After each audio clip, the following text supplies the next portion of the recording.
తెలంగాణ తాజా సర్పంచ్ల పెండింగ్ బిల్లులు బకాయిలు ఉన్నంత కారణం చేత సోమాజిగూడ ప్రెస్ క్లబ్లో ఈరోజు ప్రెస్ మీట్ అయితే నిర్వహించారు. దీనికి నడిగూడ మండలం గ్రామానికి చెందినటువంటి సర్పంచ్ మనతో పాటు ఉన్నారు రవీందర్ గారు. వారిని అడిగి తెలుసుకునే ప్రయత్నం అయితే చేద్దాం. ఎందుకు ఈరోజు ప్రెస్ మీట్ నిర్వహించాల్సి వచ్చింది, వారికి ఉన్నటువంటి బకాయిలు ఎందుకు జాప్యం జరుగుతుంది అనే విషయాన్ని అడిగి తెలుసుకునే ప్రయత్నం చేద్దాం. అన్న నమస్తే. చెప్పండి, ఈరోజు ప్రెస్ మీట్ నిర్వహించడానికి కారణం ఏంటి? అసలు మీకు ఈ పెండింగ్ బిల్లులు ఎంతకాలంగా నిలిపివేశారు?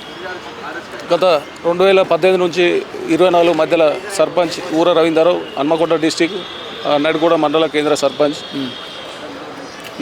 గత ప్రభుత్వం నుండి మేము గ్రామాలను ఎంతో అభివృద్ధి పదంలో 50 సంవత్సరాలు చేయని పనులు ఒక 5 సంవత్సరాలనే మాతోని పనులు గత ప్రభుత్వం చేయించడం జరిగింది.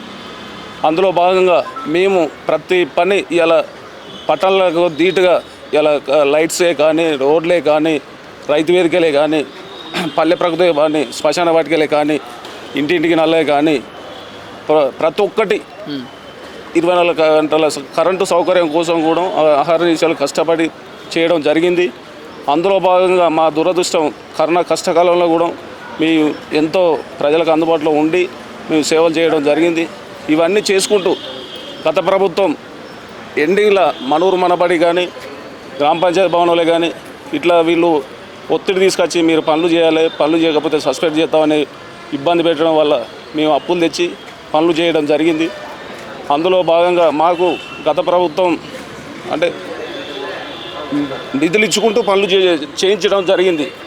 ఎండింగ్ వచ్చే వరకు గత 6 నెలలు సంవత్సరం నుండి కొంచెం ఇబ్బంది పడే పరిస్థితుల్లో అప్పుడు అధికారుల నిర్లక్ష్యం వల్ల మా బిల్లులు ఆన్లైన్ కాక నిర్లక్ష్యం వల్ల కొత్త ప్రభుత్వం ఏర్పడే ముందు ఇప్పుడున్న ముఖ్యమంత్రి మీకు ఇబ్బందులు పడతారు, మీకు మా ప్రభుత్వం వస్తే మేము నిధులు ఇస్తాం అనే ఒక నమ్మవాళ్ళకి ఇలా మమ్మల్ని మోసం చేయడం జరిగింది.